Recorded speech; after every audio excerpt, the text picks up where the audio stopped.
অসম গৌৰৱ ভ্ৰাম্যমান থিয়েটাৰৰ গতিত জ্যোতি পৰিবলৈ নিদিয়াৰ উদ্দেশ্যৰে নাট্যযাত্ৰা আৰম্ভ কৰা নৱতম ভ্ৰাম্যমান নাট্য দল গীতাশ্ৰী থিয়েটাৰৰ নামনি অসমৰ প্ৰথমটো পেণ্ডেল বৰপেটা জিলাৰ সৰ্থেবাৰীৰ নসত্ৰত কৰা হয়।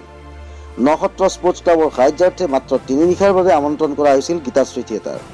কৃষ্ণগুৰুৰ শ্ৰীচৰণত প্ৰণিপাত জনাই প্ৰথম নিশাৰ প্ৰথম দৰ্শনী জনপ্ৰিয় নাট্যকাৰ পৰিচালক কবি সমৰেন্দ্ৰ বৰ্মনৰ তুমি কেনে আছা নাটকখনৰ জৰিয়তে নামনি অসমৰ নাট্যযাত্ৰা আৰম্ভ হয়। উল্লেখ্য যে ঐতিহ্যমণ্ডিত পবিত্ৰ নলবাৰী হৰি মন্দিৰ ৰাস মহোৎসৱত আমন্ত্ৰণ জনোৱাৰ পিছতো থিয়েটাৰ বাতিল হোৱাৰ ঘটনাৰ আঁৰত এক গভীৰ ৰহস্য সোমাই আছে বুলি একাংশ প্ৰযোজক আৰু সাংস্কৃতিক কৰ্মীয়ে জানিবলৈ দিয়ে।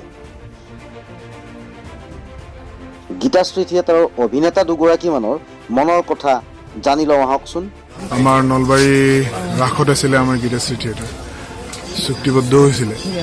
তাৰপিছত কি কাৰণে চুক্তিটো কেঞ্চেল কৰা হ'ল, বাতিল কৰা হ'ল, সেইটো গম নাপালোঁ। খুবেই ভাল লাগিছিল ৰাসত হোৱাৰ কাৰণে। প্ৰথম গীতাশ্ৰী থিয়েটাৰে ৰাসত পদাৰ্পণ কৰিব, আমি অভিনয় কৰিব পাৰিম। মই নিজেই নলবাৰীৰ স্থানীয়। তাৰপিছত যেতিয়া কেঞ্চেল হোৱা বুলি শুনিলোঁ, হতাশ হ'লোঁ। আৰু গোটেই মানে আৰ্টিষ্টখিনিও আমাৰ গোটেইখিনি ভাবি আছিল যে ৰাসত মানে পেণ্ডেলটো হ'ব। খুবেই উৎফুল্লিত হৈ ৰিহাৰ্চেল কৰিছিলোঁ, আমি অভিনয় কৰিছিলোঁ।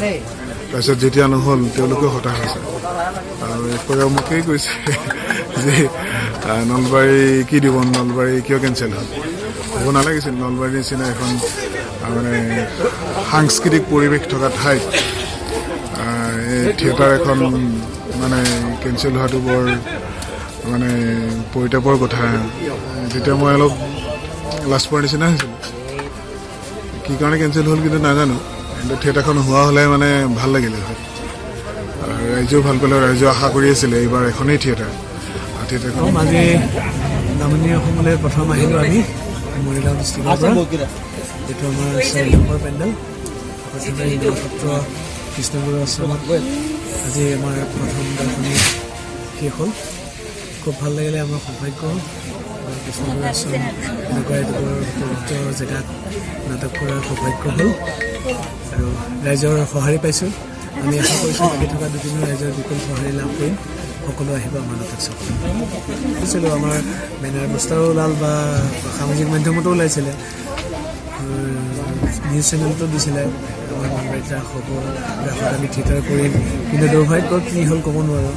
পিছত গম পালোঁ যে পেণ্ডেলটো আমাৰ কেঞ্চেল হ'ল। দুখ লাগিল বহুত। এই পৰিস্থিতিত কি হৈ গ'ল নাজানো, প্ৰশাসনিক দিশৰ ফালৰ পৰাই হওক বা তেনেকুৱা কিহৰ বলি হ'লেও নাজানো, মুঠতে পেণ্ডেলটো নহ'ল নলবাৰী ৰাসত। সেইটো অৱশ্যে অতিকৈ দুখৰ কথা, দুখ লাগিল আমাৰ সকলোৰে। আমি খুব উৎসাহী আছিলোঁ। বা যি কি নহওক, আমি আজি কৃষ্ণগুৰু আশ্ৰমত প্ৰথম আমাৰ নামনি অসমত থিয়েটাৰ কৰিবলৈ আহিছোঁ। আহি মানে আজি প্ৰথম শ্ব' শেষ হৈছে, প্ৰথম নিশা।